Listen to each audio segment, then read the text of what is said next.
Chapter 40. Fraser Mont came from a middle-class background and had entered politics because he was tired of how the country was run. The capital punishment bill unsettled him in a way he couldn't easily articulate. It reeked of injustice, discrimination, and systematic decay on a fundamental level. To the public, Fraser looked every inch the modern politician. Sharp suits, polished speeches, a carefully curated image. He carried the charm of a seasoned statesman and the strategic mind of a chess grandmaster. Yet, beneath the rehearsed smiles and parliamentary debates, Fraser Mont was a man on a mission most of his colleagues would never suspect or understand. Unlike the career politicians surrounding him, Fraser hadn't entered politics for power or prestige. He didn't come from aristocracy or old money. He wasn't groomed from childhood to climb Westminster's ranks. He had forced his way in, not for ambition, but for those who had never been heard. What most people didn't know was why justice mattered so deeply to him.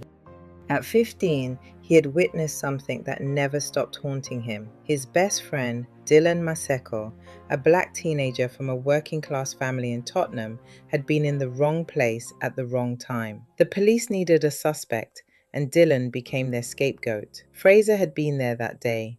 He had tried to speak up, tried to tell the truth. No one listened. He watched as Dylan's life was dismantled piece by piece. A trial built on fabricated evidence, a judge who showed no interest in truth, and a defense lawyer who barely fought. Dylan was sentenced to 15 years. He didn't survive 5. Fraser carried that weight into adulthood.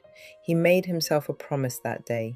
He would never again stand by while the system crushed an innocent person if he could help it. That was why he entered politics. Not for status, not for influence, but for Dylan. What most people failed to realize was that Fraser Mont had nothing to lose and everything to fight for. He had spent years studying the machinery that destroyed his friend. Now he was inside it, watching, learning, waiting, determined to expose the rot from within. Westminster had quietened for the evening. The usual swarm of aides, MPs, and reporters had thinned to a trickle. Fraser sat alone in his office, sleeves rolled up, tie loosened, his desk littered with documents, case files, and press clippings. The fluorescent light flickered faintly overhead, but he barely noticed. His focus was fixed on the laptop in front of him and the email that had landed in his inbox an hour earlier, sent from an anonymous source. Fraser understood Jonathan Blakewell, but this was something else. He scrolled through the document, his stomach tightening as the implications unfolded. Suddenly, Blakewell's connection to Rachael Brown made sense. Fraser dragged a hand across his face, frustration tightening his jaw. This wasn't politics, it was corruption. Cold, calculated corruption.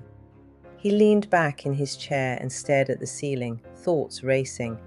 Now he understood why Blakewell was pushing the bill so aggressively. His eyes flicked to the clock on the wall, just past 5.